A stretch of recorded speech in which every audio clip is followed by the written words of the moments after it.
Part 6 रक्त और हमारा शरीर। यहाँ पर हमने एनीमिया बीमारी जो रक्त की कमी से होती है उसके बारे में पढ़ा। हम लोग समझते हैं कि खून की कमी के कारण ही यह एनीमिया की बीमारी होती है, लेकिन यहाँ पे बताया है कि यह बीमारी गंदगी, अच्छा पौष्टिक आहार खाने से भी, यदि हमको ये प्रॉपर में यह चीज़ नहीं मिलती खाने से, इससे भी यह बीमारी हो जाती है। हमारे शरीर में खून दो तरह का होता है। सूक्ष्मदर्शी द्वारा देखने पर मालूम पड़ता है कि लाल रक्त द्रव के समान दिखता है, जो हमारे शरीर में सूक्ष्मदर्शी से देखे तो ऐसा लगता है भानुमति के पिटारे से कम नहीं है। छोटे छोटे कण होते हैं लाल, कुछ लाल और कुछ सफ़ेद।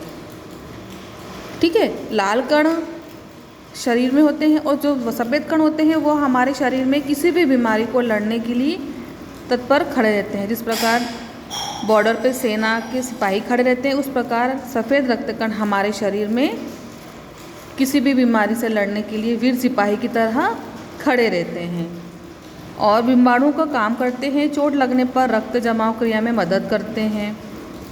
रक्त के लाल भाग प्लाज्मा के एक विशेष किस्म के प्रोटीन होती है, जो रक्त की वाहिका की कटी फटी दीवार में मकड़ी के जाले के समान एक जाला बुन देती है।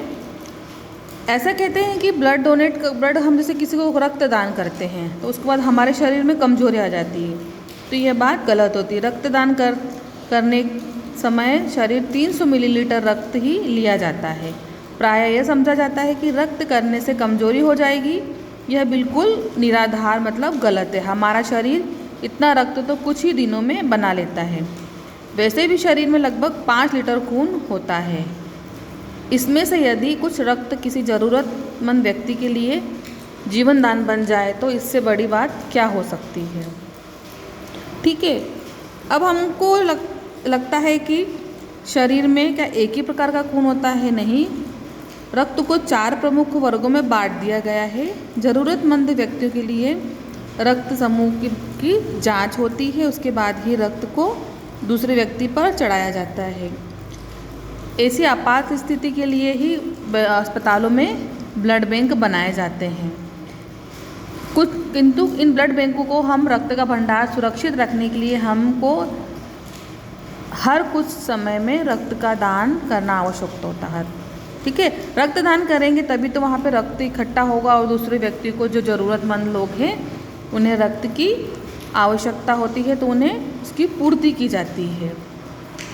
प्रायः हम लोग ये सोचते हैं कि हमारे शरीर में खून की कमी है, एनीमिया की बीमारी है, तो ये खून की कमी से है। सही बात है, तब तो एनीमिया बहुत से कारणों से हो सकता है, किंतु हमारे देश में इसका सबसे बड़ा कारण पौष्टिक आहार की कमी है।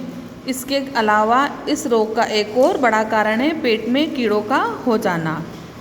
कीड़े प्रायः दूषित जल और खाद्य पदार्थों द्वारा शरीर में प्रवेश करते हैं।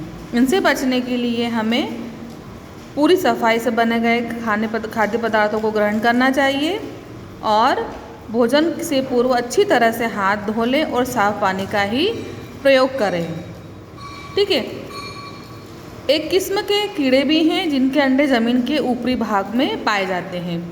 इन अंडों से उत्पन्न हुए लार्वे त्वचा के रास्ते शरीर में प्रवेश कर आंतों में अपना घर बना लेते हैं।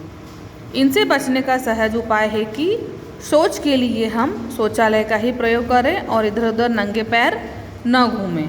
ठीक है, समझ में आया आप लोगों को? ठीक।